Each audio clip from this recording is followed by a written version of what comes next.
So it's been a few days now since we last got blindsided by the Luka Doncic trade to the Los Angeles Lakers, where the Mavericks in return got Anthony Davis. And there's a three-team deal, some draft picks were thrown around, but honestly nothing too terribly noteworthy, other than the fact that the Lakers got a 25-year-old Luka Doncic who's already gone to five straight All-Star games, been on five straight All NBA games, won a scoring championship, and is only going to get better. I know he's had some injuries this year that's going to prevent him from having any of those honors. It's a shame the NBA had to actually make that rule. I mean, it should be automatic. If you miss that many games, you're not going to be eligible for all NBA status. But that's another story for another day. Um, and people are still, quite honestly, like me, dumbfounded by how the heck this even happened. Why? Why would the Mavericks give up Luka? I know there's these. They're saying, well, they're worried about his conditioning. He hadn't really taken his conditioning and dieting seriously. Um, and look, that's fair. I mean, I don't have. I have a hard time respecting people that will, especially professional athletes, making that much money, that will not do the right thing for their bodies to make sure that they're in peak shape where they need to be. But at the end of the day, he's 25 years old, and he is a generational talent, somebody that you can build around for a long, long time, and quite honestly, do a lot with if done properly. Now, of course, obviously that's the key, done properly, but I mean, he's once in a lifetime, really. And they traded him away for Anthony Davis, who's very good, but he's even more injury prone. He's 31. I don't know how much longer he's going to be in the league. I don't know how many more, good days he has ahead of him. So, like I said, the question is why? Why would they do that? Are they really that concerned about his conditioning? They're going to give him away for basically nothing for maybe a couple of good years of Anthony Davis at the best, of him playing about two-thirds of the regular season games and hopefully being healthy enough in the playoffs to help him win it all, kind of like he did for the Lakers in the bubble. Um, Got to realize that was 5 years ago now. It's hard to believe. It feels like a lifetime ago. Also feels like yesterday. But so, me personally, I'm not buying that. I am a bit of a conspiracy theorist to an extent. I mean, I don't believe every conspiracy I hear, but I do feel like most things are not what they seem.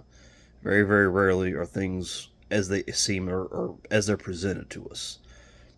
Presentations are just that, a presentation. You're basically taking something and saying, okay, this is what this is. You want it to look in the best light possible. And if there's, stuff that is going on with it that you don't want people to see, you hide that. And that's kind of how, situations like this are. If there's something going on, you're not just come out and say, okay, there's some shady shit going on here. You're going to, say, oh, yeah, we were this, this, this. That's, it's a good move for us and all that. And this whole thing just doesn't feel right. And I guess I'm kind of old school to an extent. I am 40.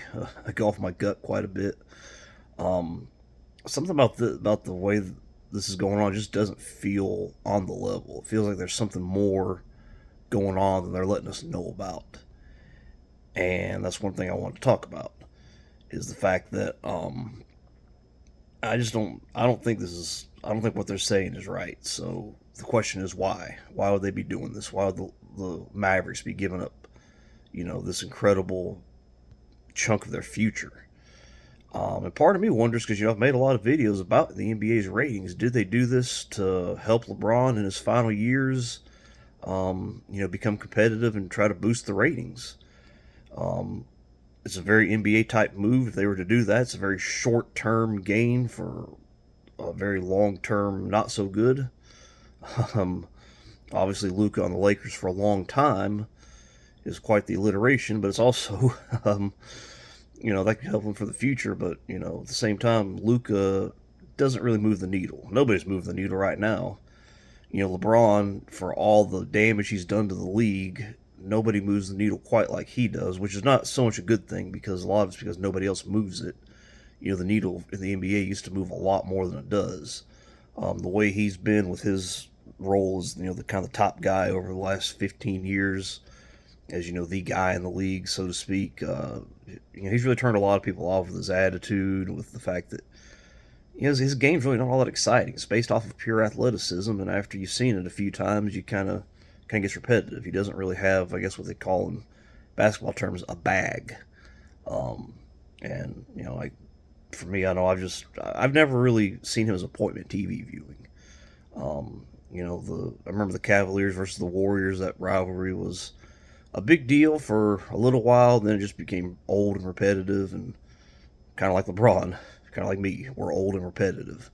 So, but at the end of the day, he is the one who moves ratings like nobody else. And the NBA does have a ratings issue, an issue that they're basically going to have to at some point, just start over. And instead of going ahead and doing that now, I think they're trying to. I think the NBA was behind this. I think they had a lot to do with this because it turns out the Mavericks didn't contact anybody else. They didn't talk to any other teams. You'd float out there. We got this generational talent, Luka. What can we get in return? I mean, surely you can get better than a draft pick and Anthony Davis in return for Luka Doncic. But I just think they needed Luka on the Lakers as soon as possible to try to help these bleeding ratings, because they're just bleeding viewers all over the place. And with the playoffs, not that far away, believe it or not. We're only about 2-3 months away from the start of the playoffs.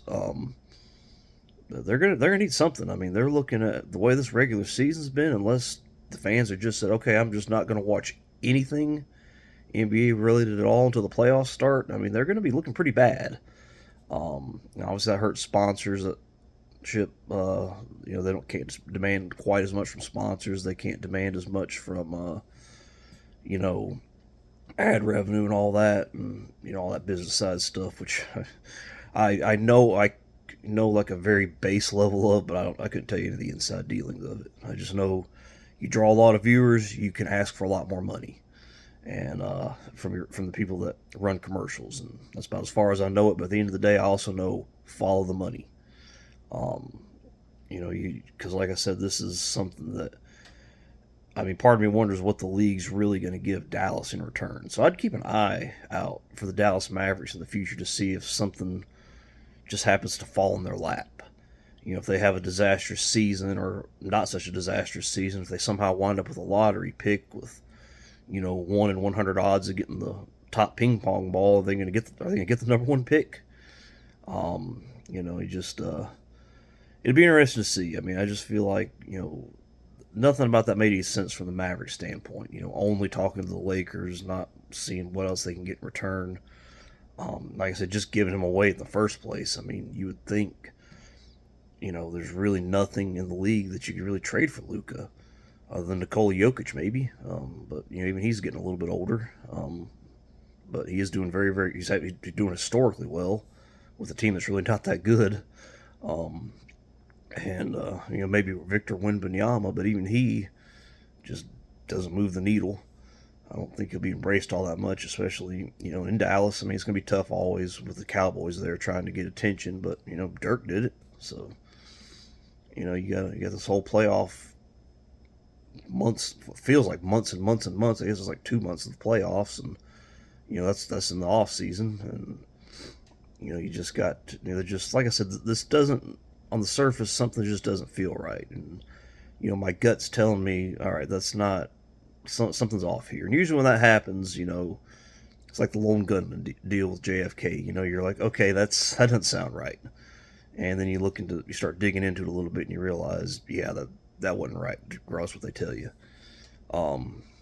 Like I said, I don't believe every conspiracy theory I hear. I'm not a 9/11 truther at all. I know jet fuel doesn't melt steel beams, but it does compromise their molecular integrity after they've been slammed into by a plane that had the said jet fuel on it. And that's why the South Tower fell first, despite being hit second, because it hit lower and on the corner. But I mean, that's another can of worms I don't really want to get into ever. It was a very tragic day. We lost a lot of people. I remember watching as a senior in high school on TV and just being devastated. But I bring that up just to say, I don't believe everything. I don't believe every conspiracy I hear, and I also don't believe everything that everybody tries to tell me. So I feel like I'm coming from a pretty moderate place, a pretty middle of the road place on this deal. So I would just, like I said, my gut's telling me that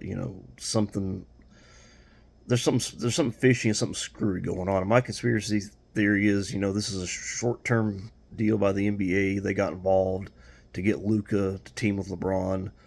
To do something with these ratings so they can have this, like, hey, the ratings came back, the fans are interested in the NBA again. They were just, maybe distracted by the election season, or, you know, this thrilling football season, which is a lie, but this thrilling football season, had them watching that, cord cutting, now people are trying to do all this and that, and, uncertainty, maybe political uncertainty, and okay, now everything's better, maybe all our fans are in California and the wildfires made it where they couldn't tune in, or I don't know, there'll probably be a lot of stuff if they are able to get bigger ratings, and like I said, kind of give that short term patchwork. Which I mean, this NBA's bubble is something that's going to burst. There's no two ways about it. It's not going to last.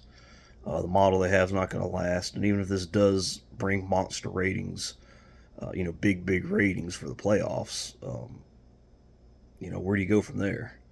There's really nowhere. Even after that, you're still going to be faced with the same issues you had before. Style of play is not good. We don't like watching that. Way too many 3-pointers. No defense being played, which, by the way, makes their defense wins championships from Dallas, saying that's why they want Anthony Davis and we're willing to give up Luka Doncic at 25 years old for that. So that just makes that seem, understand that's even more not on board. So something's not on the level. Like I said, that's my theory. I think they did it for ratings to try to really boost these ratings, especially coming into the playoff, the stretch run into the playoffs and then into the playoffs. I think they feel like they need LeBron to go for that 5th and 6th championship to try to tie Kobe or try to tie Kobe and Michael respectively. They need that, even though he's taken a lot more seasons to get there than it took them. But or seasons played, I should say, to get there, to get to that point. But because, like I said, LeBron has underachieved in his career as far as team accomplishments. He has not been able to take his individual insane athleticism and turn it into team success. He's the modern day Wilt Chamberlain. Just crazy athletic, really once in a generation ability, and just doesn't know how to translate that into team success. Michael Jordan, took him 7 years, but he finally figured out how to take his incredible talents and translate that to team success. Kobe, obviously his first 3 he had Shaq, but he was a huge, looking at Shaq and his attitude, you kind of have to wonder if they'd have won those championships had they not had Kobe, even though Shaq was putting up better numbers. And it took Kobe a while to figure out how to use, his incredible athletic gifts and his incredible basketball gifts to have the team success they had when the Lakers won those 2 championships without Shaq. LeBron, it's just never happened. We haven't seen it yet. He just needs to have as many great, not good, great players around him as possible. Prime Dwayne Wade, Chris Bosh, Kevin Love, who, by the way, was no joke in the mid-2010s. The Minnesota Kevin Love that they got, that joined that team that they traded to the number 1 overall pick for, he was no joke. He was putting up some big numbers, and of course Kyrie Irving. I mean, what can you say about him? He was a number 1 pick and had 3 or 4 years at the time to really mature and come into his own.